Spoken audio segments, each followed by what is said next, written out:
Hello Tubesters, it's Gav and welcome to another one of my videos. Today we're going to be looking at a bit of a hodgepodge really. We've got a single sprue of Victrix, I believe it said early Imperial Roman generals. I wonder if that just means they're not late. You know, obviously the clothing obviously changed a fair bit, the appearance of the legionaries, because you could still call them legionaries if the quality wasn't always there. Towards the latter period, you know, was it like 300s, 400, 500s, around that period. So I was happy with those. I thought there was only two, but there's three riders, three horses. Two are running. We'll have a look at that. Anyway, we'll have a look at those in a minute. A while ago, an old marrow of the channel, he doesn't really do any videos on here anymore, but say anymore, let's put his channel down. He hasn't done any videos really, or a lot of videos for a fair while. But Ian Aitken sent me some Praetorian Guard with the big, deep neck guards, and for the life, you know, I was going to look it up, and do you think I can think of it right now? I might go and pop in, turn this video, because this is the intro, so I might turn the camera off and go pop in and get one of my Roman books. But the armour, the guard armour on the weapon holding arm, I think these are Trajanic, so under the Emperor Trajan. Bloke who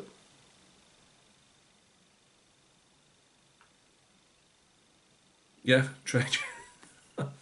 Oh, I'll be there in a minute. Or Marcus Aurelius, but towards the endish period of the I like the early Imperial Rome. I'm not really a massive fan. I have painted some in the past of the late Roman Empire, you know, when the Saxons were washing up on our shores and taking over, and they'd sent the last of the legions back to the mainland, and then obviously it all collapsed and only the emperor in the east survived, and the Byzantine Empire and all that stuff. But I like the early stuff, you know, from Caesar upwards in the first couple of hundred years of the Roman Empire, Imperial Rome. So we've got some of these. These are Aventine miniatures. So I should have said 28mm Aventine miniatures. So we'll have a look at those again without saying too much. And we've got some Empress Vietnam. I haven't painted for. I've got two on my desk covered in dust. They get the makeup brush over them every few weeks. Clouds of dust go off them, and then they get dusty again.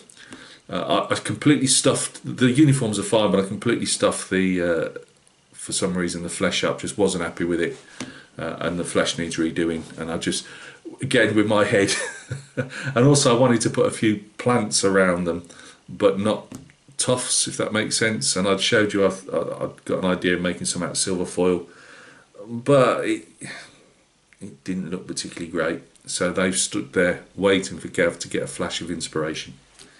Right, let's go down to the bench and let's have a look at these guys. Right, welcome to the bench, guys. We will look at the Vietnam 28mm from Empress miniatures first. These are metal. If you've seen any of my other Vietnam Empress miniatures, they're from the same hoard that I've been keeping back until I fancy doing some more. I've given them a primer. I use, it's not on my desk anymore, but I use the AK, is it Real Colours primer? It's a lacquer primer I put through an airbrush, but obviously you'd get the same type of thing doing a rattle can primer. It's just that I've got the airbrush, and I do find, even now I still miss the odd bit, but which I have to touch up with a brush with some, I just use some Vallejo, what's it called now? I'm not a big fan of it, to be honest, with the surface primer from Vallejo. If I try and put it through an airbrush, I just clog the airbrush up. So I just use it to brush paint on. It's okay brush painting it on. Sometimes I have to dab a bit here and there if I see a bit of a glint. But M16, I broke the last of my small drill bits. Normally I use I think it was a 0.7mm, and I chain drill it across, and it's quite neat, and then just open it up with a scalpel. I had to go for a bigger drill, but as you can see, it's more of a hole than than it would be on the normal M16, but from a distance it's not too bad. So that's that guy. Again, I just picked a few out of the bags I've got, just to paint. This guy's in his full rain gear. When you do have, if you've got any of the rain gear, I'll say full rain gear, probably looks like he's in his normal trousers. Yeah, he is by the look of it, but he's got his rain jacket on.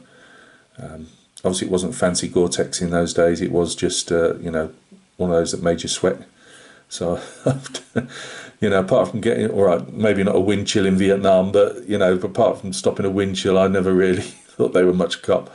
But they'd often roll, obviously they were often too big, so they'd roll the sleeves back. So if you do have any of these, might think of, if you look at colour photographs from the Battle of Hue, because these are Marines from the Battle of Hue, you can use them for others, but I've based mine and whatever for what they were, you know, for the Battle of Hue in '68 in the Tet Offensive. So lighten those up if you're doing the turnbacks, because they tend to be a lighter material underneath. But again, really lovely sculpts from Paul Hicks. Nice one here, the M60. The bipod comes in separate. Tiny bit of a squeeze to get it on, but you'll get there. Super glued that on. He's got his helmet. No, he hasn't got those big ear piercings that seem to be the fancy at the moment, that leave great big giant holes in your ears. It's his helmet straps, chin strap. Cartons of extra ammo there.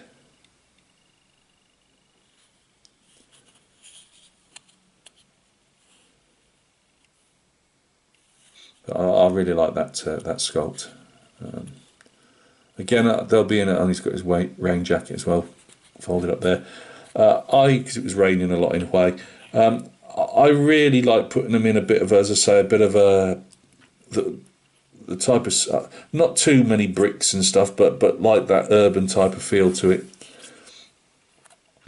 I really like this pose as well. I've got the medic, you know, the different casualty packs. I thought this would make a nice pose. Bit of torn there. He's obviously looking fairly dazed.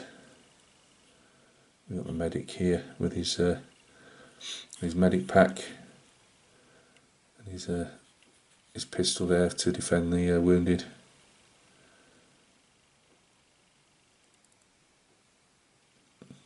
I really do like the combat body armour that they're wearing.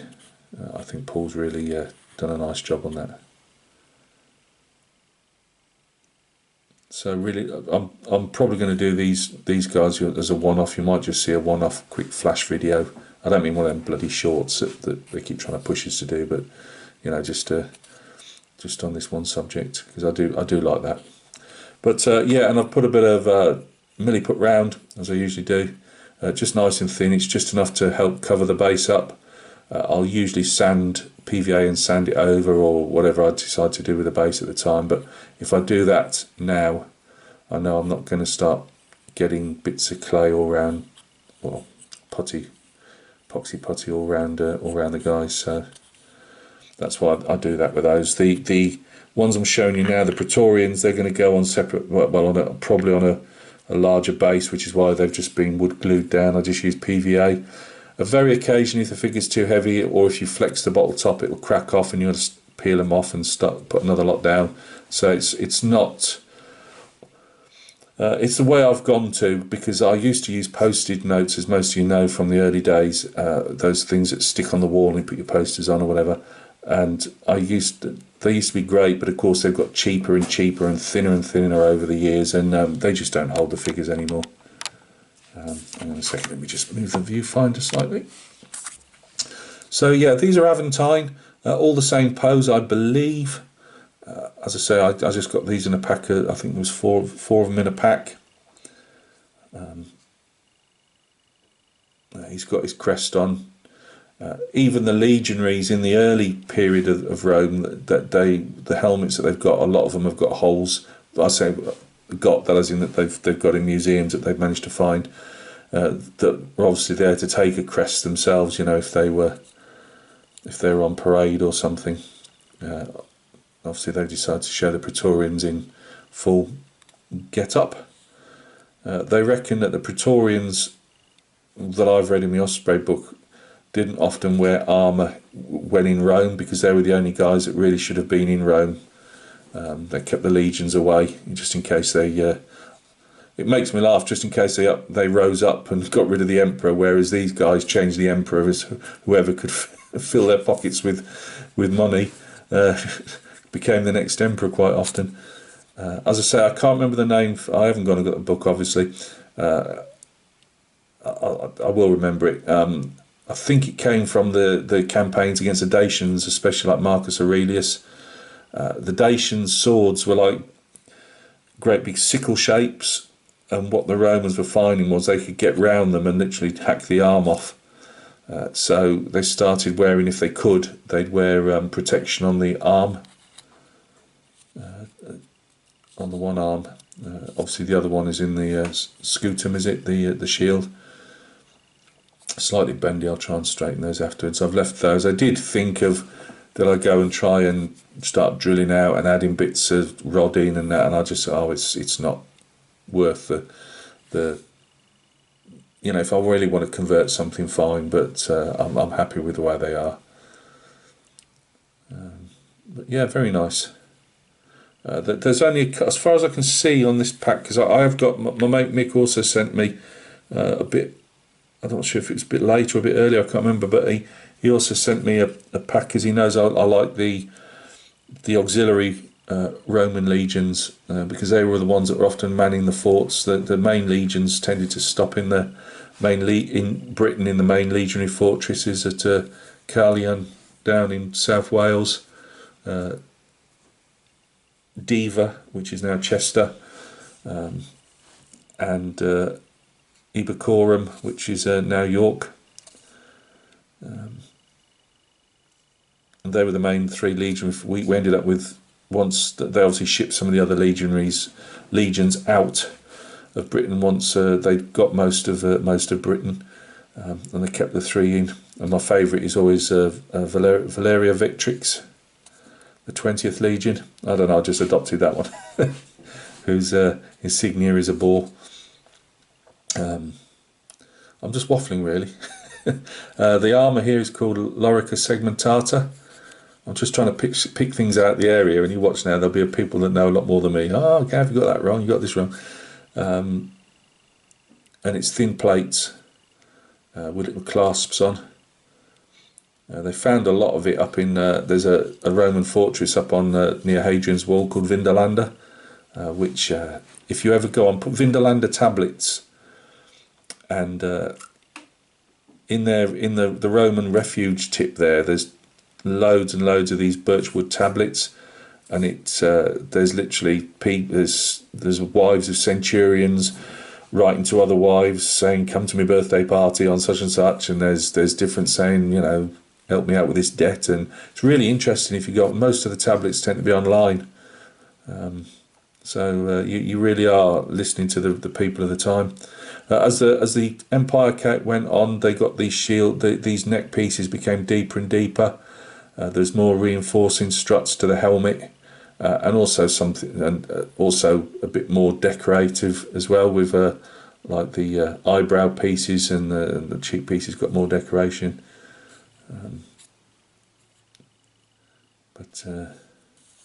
Yeah, I've been trying to decide. I mean, obviously, most of you've seen the film Gladiator, and they've got black armour.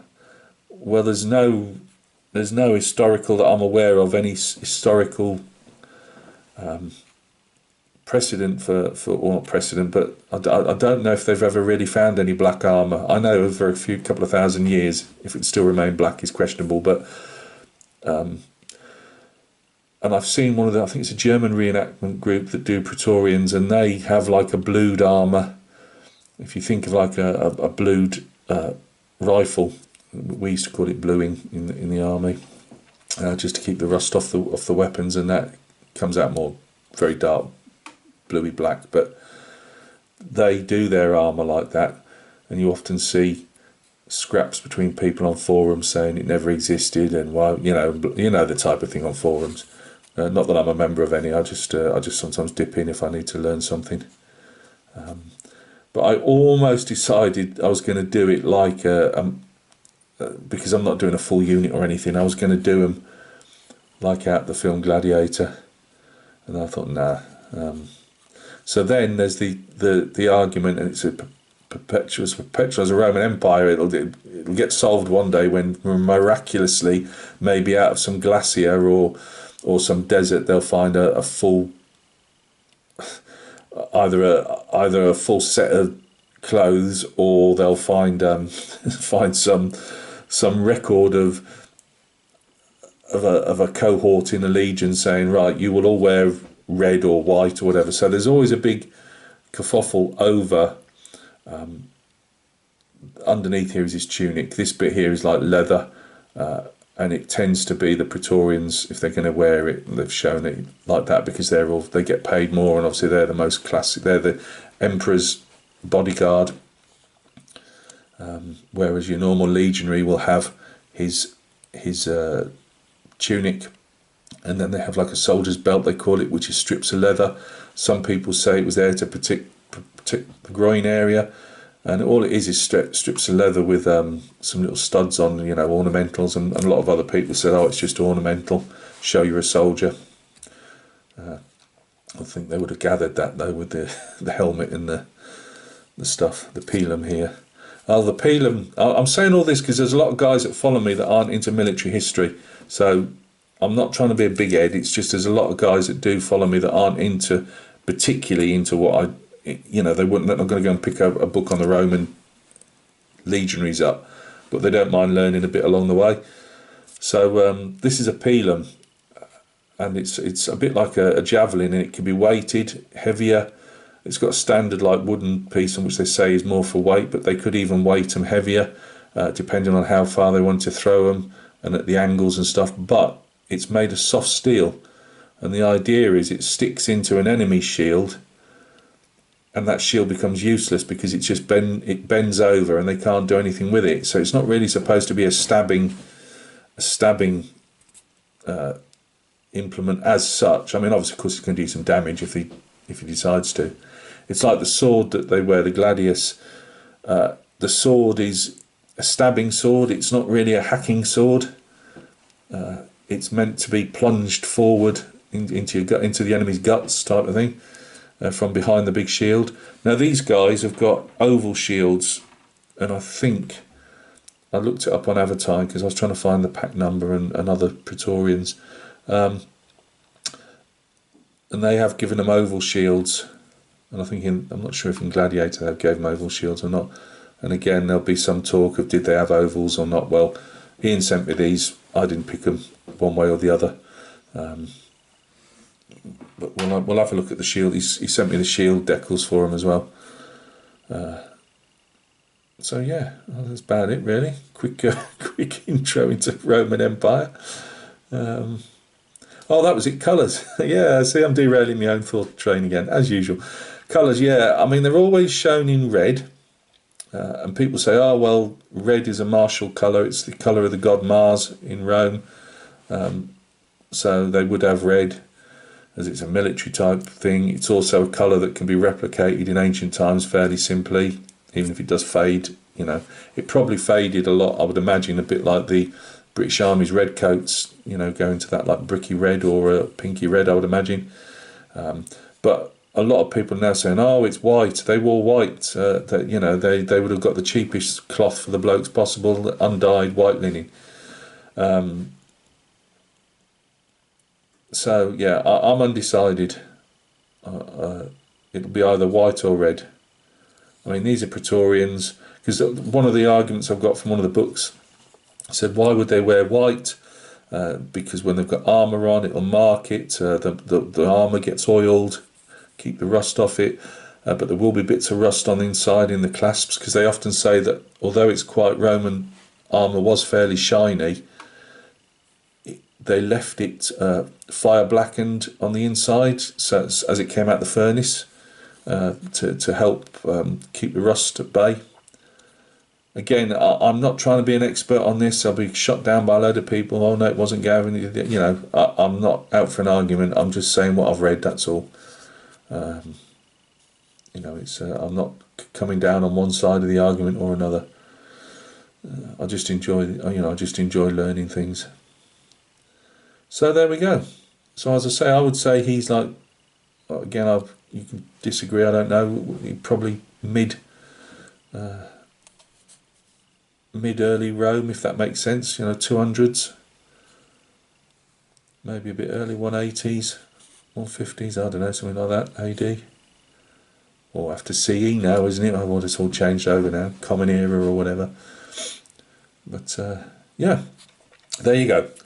Get a lesson that's not not completely accurate. I'll just quickly show you these. He sent me these little Big Man Studios.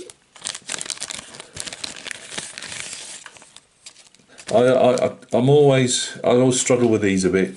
You have to paint your shield white, I believe, and then you have to put it on back to front, so you don't see the design until it's on.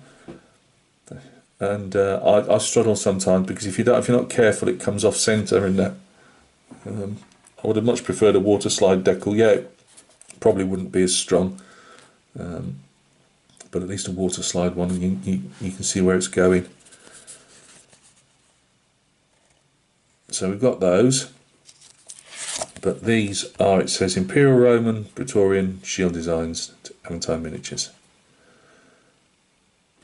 So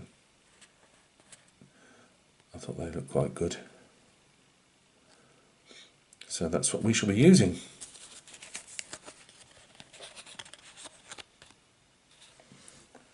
On our, again, one last thing, our oval shields. From what I know, they're painted at the back. There's a hole there to obviously just put the figure's fist. Sometimes they hold, sometimes they don't. But fairly pitted, the shields. I did do some sanding on them, but not particularly great.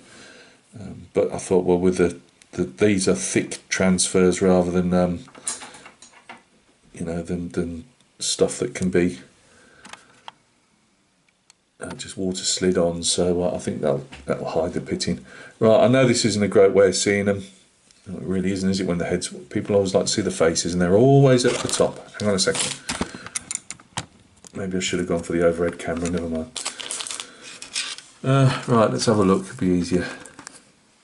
I thought of using the guy with the head crest already on his helmet, but then again, I like doing faces, so I might do that guy there. These other two guys, there's another face one there, but I think this guy here looks a bit more, you know, he's something to look at.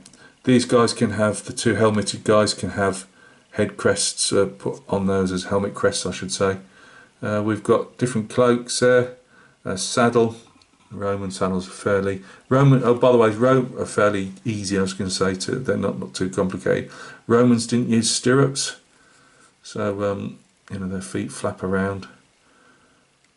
That's the one I'll be doing because he's a really nice horse. Now the horses are quite small, but Roman horses were. I mean, Roman cavalry horses were really diddy compared to like modern ones. But I thought that was a nice pose. Let's turn it round for the other two guys. So I'm having to hold this up because I haven't got the overhead on. So you can see they're quite small compared to those Napoleonic cavalry horses I'm doing. I probably won't be using those at the moment. I'm probably only going to have paint the one guy up. We've got helmet crests, weapons, and these are a Victrix sprue. I can't remember if I said. And again, I've got one upside down from the other. That's our bodies. The different little round bits on there, that donor, I believe they're called, might be wrong. They're like more or less, they are medals, you know, for different, you know, for sign of appreciation to main commanders, and they give you, like, they wear them on like a chest rig. And sometimes you'll see people with one on, and sometimes 3, 4, 5, depending on the recipient. And here's the last two. I'm going to be using one of these because they've got the usual sculpted breastplate with the different designs on.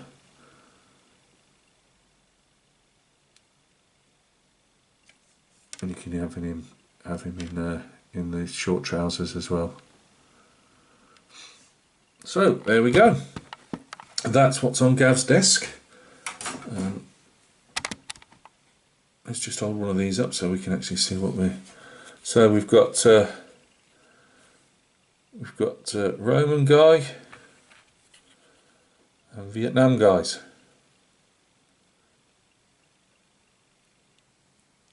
All will be appearing as time goes on. I will paint them. I like the Praetorians. There isn't much scope to do anything other than paint them as a stock, all in the same. So I'll probably do them all in one go.